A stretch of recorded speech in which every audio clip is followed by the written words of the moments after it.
I stand here to add a voice to the presentation that was made by Mr. Chidalengwa on what has transpired so far since 2013, since 2009, not 2013.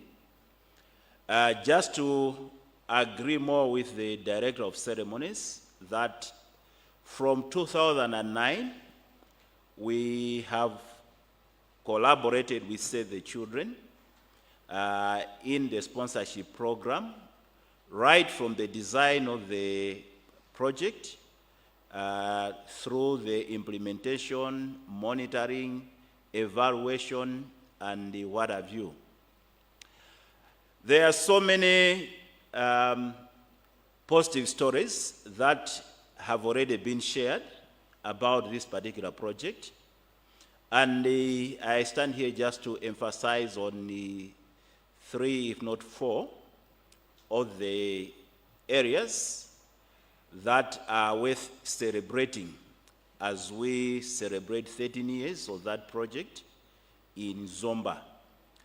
We know for sure that before Zomba, Save the Children was also in Baraka, they were in Mangochi and other districts.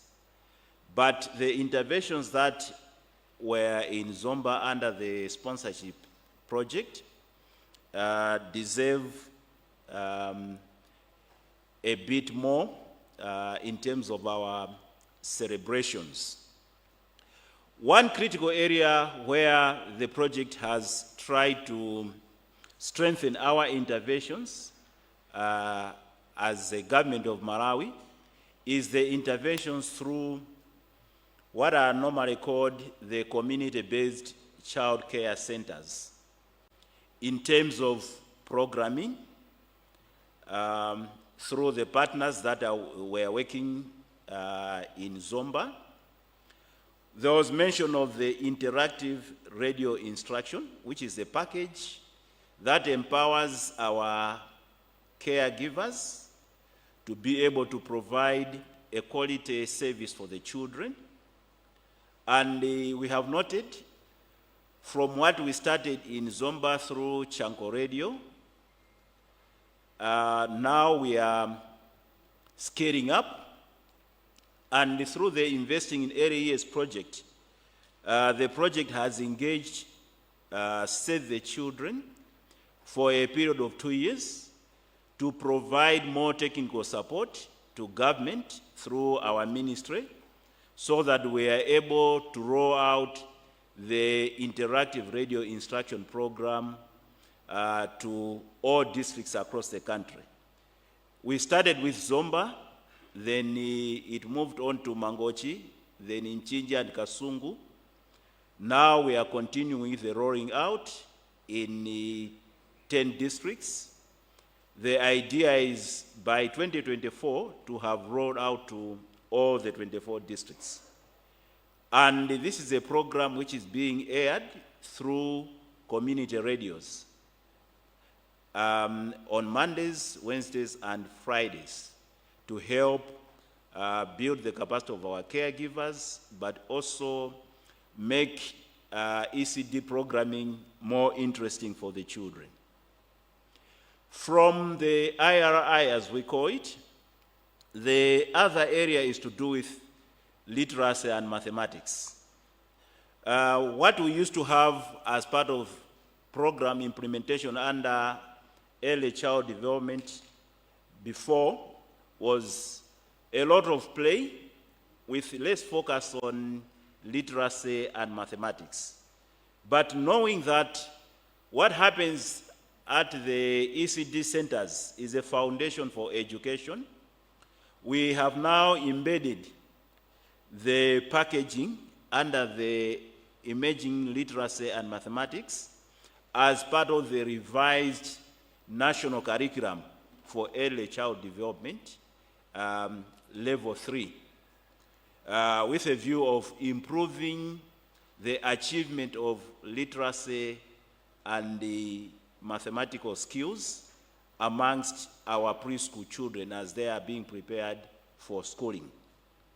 And this is again being scaled up through another intervention, which the two ministries of gender and the education are implementing collaboratively. Porridge as they go to the CBCs. It helps to improve, first and foremost, their own nutrition, but it also improves attendance. And this is something that we have taken up and is currently being implemented under the World Bank supported Investing in Early Years project. So we see that from the programming under the sponsorship program, there have been lots of positives that we have taken forward. Now we are rolling out, and also learning from the challenges. The Ministry of Gender and Government are also taking strides to address some of the challenges that have been mentioned. And we know for sure that if we are to go the way of the sponsorship program with the rest of the partners that are intervening on the ground, we would change the landscape for our children in Malawi. Finally, but not least, one of the challenges that we see with most of the projects in Malawi is how do you sustain the interventions? And I want to testify here that one thing that we saw as a positive in the Zomba project was the empowerment of one of the community-based organizations, which is youth-based, to be able to move forward with the agenda, at least for the early child care and development. There is an organization called YODEP, and we hope when the sponsorship program moves out of Zomba, goes to Nchewu, YODEP and the Zomba District Council will be able to continue with the interventions. And also the other government ministries and departments through the council will be able to sustain all those interventions. I submit my testimonies. Thank you for your attention.